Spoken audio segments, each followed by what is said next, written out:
Kagapon, na-video na natin mga guys yung mga parts ni Idol kung anong yung pangdalaya. So, subong adlaw, i-assemble na natin.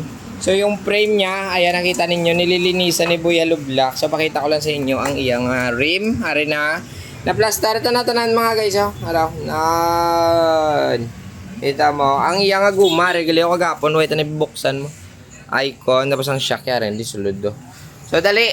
Simbolin na natin ngayon. Pali yung uunahin natin yung yung rim set kasi yun yung pinakamadugay ubrahon. So tara.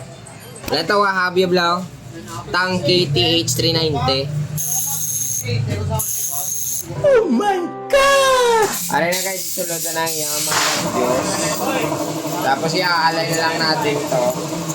Matapos i-align guys, need natin lagyan ng house appende. Kung hindi ka mag-tubeless, pwede man electrical tape, 2 libot lang. 2 libot lang. Okay. Good. 1. Wow, boy, isa pa lang. Sus, ano ni mo man? 1.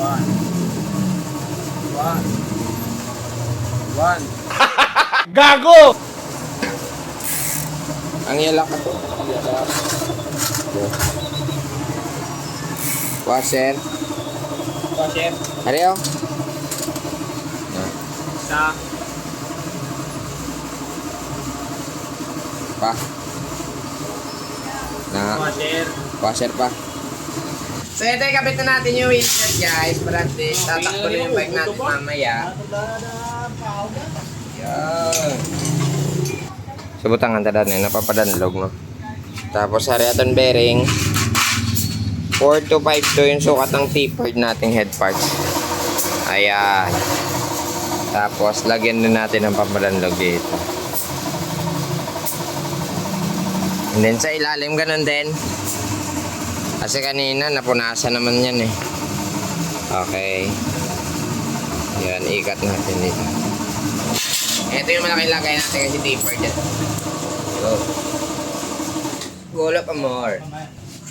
Nice man boy. Dugay ba? Kalma lang, unit mo. Ano? No? Ito na.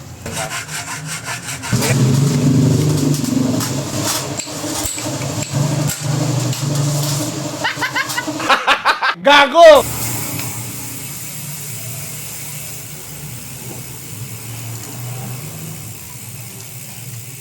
Ang haba mo boy.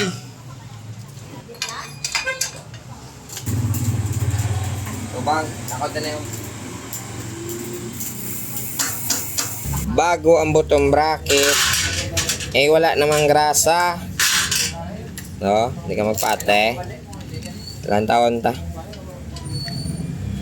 Buksan muna natin. Na.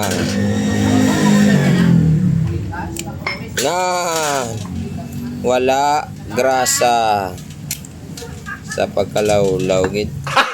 Gago! May mga gwapo yan. Ha? Mga gwapo mo. Gablard lang sa camera. Nan. Kakabit na natin yung rear derailleur niya na M5 100. Kaya ito na, kabit na tayo ng kadena. Sheesh! Ito na, nakabit na natin yung chain niya. Tawanin nyo, Blau. No. So ito ay bago. So ito, semi-use na. Pero parang goods pa naman. Sound check muna natin, oh.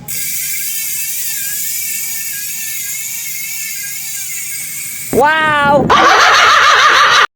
Ito na yung last na gagawin natin. Putol. Tapos maglalagay na tayo ng cable end. At tinatawag nating mais na puti. So ayan na mga guys. Natapos na natin yung unit ni Idol na Mountain Peak Everest. So ito na yung mukha niya. Bol, hindi ka tapal sa isa to. Wakuha no. Ba? Okay na. Nasukat na lahat. So dito sa ibabaw, hindi tayo nagtira dito ng ng spacer kasi gusto niya malinis talaga dito sa ibabaw. Tingnan natin dito yung hydraulic hose natin. Ayan, shifter cable, goods na. Tingnan natin dito sa kabila. Ayos na yung pormahan niya.